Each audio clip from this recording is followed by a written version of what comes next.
रीतू कहती है हमेशा कि मेरे लिए जब मैं मर जाऊं तो कैंडल मार्च मत निकालना, कैंडल लेकर के मत आना। रीतू कहती है हमेशा कि रोहित वेमुला, पायल तड़वी, तमाम लोग जो हमारे बीच नहीं रहे, इस बहुजन समाज की विचारधारा को जो धार दे सकते थे, क्या कसूर था उन लोगों का? क्या वो दलित समाज में पैदा हुए, यही कसूर था?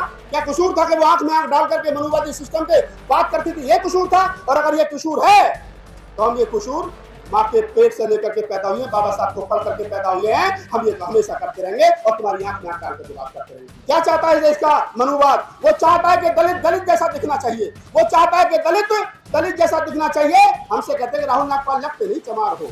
आपकी नजर में दलित की परिभाषा है, आपके सामने गिड़गिड़ाता रहे, आपके सामने डगमगाता रहे, आपके सामने वो बोल ना पाए, आपके सामने खड़ा ना हो पाए, आपके सामने इंग्लिश और अंग्रेजी तो छोड़िए, वो ढंग से हिंदी नहीं बोल पाए। आप ऐसे दलित को चाहते हो, लेकिन ये वो दलित नहीं है साहब, ये बाबा साहब और फूले का वंशज है। ये वो दलित है कि जो तुमसे बेहतर अंग्रेजी बोलता है, जो तुमसे बेहतर पढ़ता है, जो तुमसे बेहतर भाषण देता है, जो तुमसे बेहतर नेतृत्व करता है।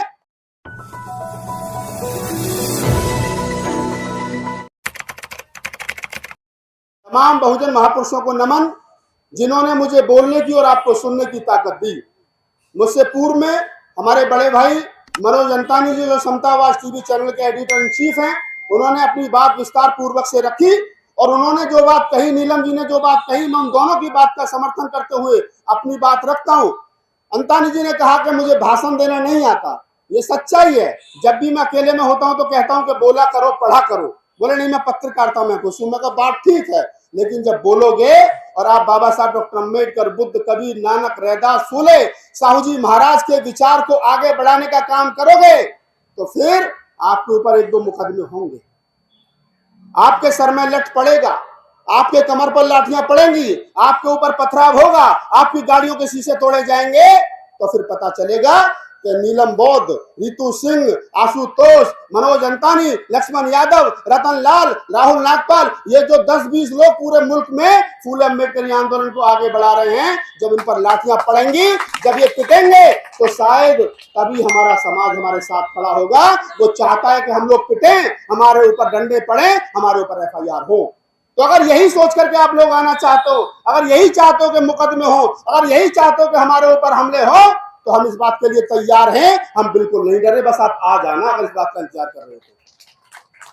रीतू कहती है हमेशा कि मेरे लिए जब मैं मर जाऊं तो कैंडल मार्च मत निकालना, कैंडल लेकर के मत आना।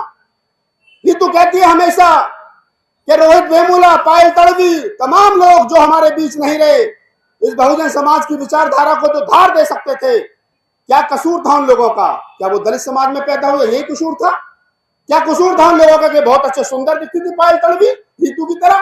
क्या कसूर था कि वो आंख में आंख डाल करके मनुवादी सिस्टम पे बात करती थी, ये कसूर था? और अगर ये कसूर है तो हम ये कसूर माँ के पेट से लेकर के पैदा हुए, बाबा साहब को पढ़ करके पैदा हुए हैं, हम ये हमेशा करते रहेंगे और तुम्हारी आंख में आंख डाल करके बात करते रहेंगे हमेशा।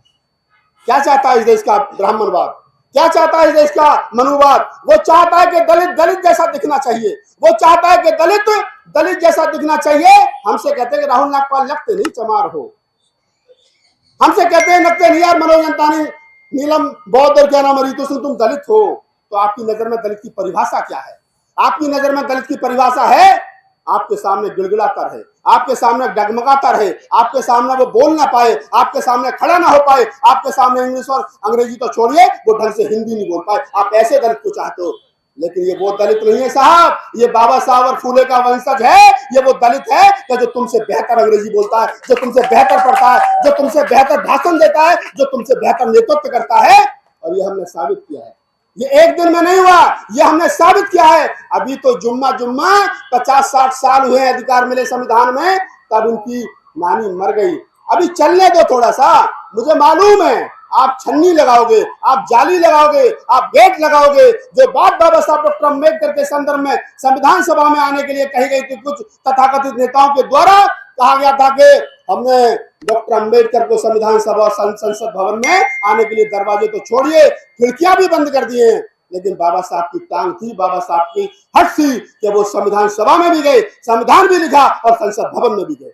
ये बात अलग है कि उस समय नेहरू ने बाबा साहब डॉक्टर अम्बेडकर को हराने के लिए कोई कसर नहीं छोड़ी, खुद जाकर के काजल करके लिए 3 सभाएं की 25 करोड़ से ज्यादा रुपया खर्च किया। ये बात भी बड़ी लोग सब जानते हैं। लेकिन मैं कहता हूं कि उसी अम्बेडकर के वंशज हैं बेटा हम, उसी बाबा साहब और फूले कबीर नानक रैदास के वंशज हैं कि हम लोगों को मालूम है अधिकार कैसे लिया जाता है। हम सम्राट अशोक के वंशज हैं, हम राज चलाना भी जानते हैं, हम राज को कैसे चलाना या अगली पीढ़ी को बताना भी जानते हैं और अपना हकदार लेना भी जानते हैं। आज बाबा साहब की पुण्यतिथि है। आप यहाँ कसम खाइए सारे लोग कि बहन रीतू के समर्थन में एक एक बच्चा, अभी छोटा बच्चा भाषण देकर के गया, मैंने बहुत कम बच्चे ऐसे देखे, मैंने 1000 से ज्यादा मंचों पर कविताएं सुनाई, 1000 से ज्यादा 22 राज्यों में प्रोग्राम किए, 10 बार से ज्यादा पार्लियामेंट में खड़े होकर के कविताएं सुनाई। मेरा दावा है ये अगली पीढ़ी तैयार हो रही है और ये मुझसे और रीतू से कम इन बच्चों से ज्यादा परेशान है, इन बच्चों से ज्यादा परेशान है। ये वीडियो सोशल मीडिया पर जाएगा, देखेंगे कि 12 साल का बच्चा दिल्ली यूनिवर्सिटी के कैंपस में खड़े होकर के बुद्ध और फूले की विचारधारा को आगे बढ़ा रहा है, तो वो कहेंगे कि अभी तक तो एक रीतू, रतनलाल, लक्ष्मण यादव, राहुल नागपाल से परेशान थे, इनकी तो तीसरी और चौथी पीढ़ी तैयार हो गई। समझ लीजिए, जिस आंदोलन में 80 साल के बुजुर्ग लगे हो, जिस आंदोलन में 40 साल का राहुल नागपाल, 45 साल के मनोज अंतानी लगे हो, जिस आंदोलन में हमारी छोटी बहन लगी हो रीतू, और जिस आंदोलन में 12 साल का बच्चा लगा हो, उस आंदोलन को इनकी मनुवादी कभी रोक नहीं सकते। ये हमारे रग रग में खूनों में समाया हुआ आंदोलन है और हम इसको रोकने नहीं देंगे। हम लोग, हमारी किसी से लड़ाई नहीं है। अभी अंतानी जी ने कहा ओझा जी के बारे में कुछ, मैं एक बात कहता हूं, बाबा साहब डॉक्टर अम्बेडकर ने कहा था कि हम ब्राह्मण के विरोधी नहीं, ब्राह्मणवाद के विरोधी हैं, हम मनुवाद के विरोधी हैं, हम किसी जाति के विरोधी नहीं हैं। लेकिन मैं एक बात कहता हूं कि ब्राह्मण उस टाइपराइटर की तरह है, उसे दबाव कहीं से लगेगा वहीं जाकर के जहां उसका मतलब सीधा होता है। तब मैं कहता हूं आप तमाम लोगों से कि मैं ब्राह्मणों का धन्यवाद करता हूं, मैं ब्राह्मणों का धन्यवाद करता हूं। किन ब्राह्मणों का? उन ब्राह्मणों का जो अम्बेडकरवादी थे, उन ब्राह्मणों का जो बुद्धवादी थे, कबीरवादी थे, नानकवादी थे, रैदासवादी थे। अगर आज की तारीख में हम भारत में बौद्ध साहित्य पढ़ पा रहे हैं तो मैं राहुल संकीर्तन को धन्यवाद करता हूं। बेशक वो ब्राह्मण थे, लेकिन तिब्बत और चाइना से जाकर के गाड़ी भर भर करके वो बौद्ध साहित्य लाए, उसका हिंदी में अनुवाद किया, तो आज मैं और आप बौद्ध साहित्य पढ़ पा रहे हैं।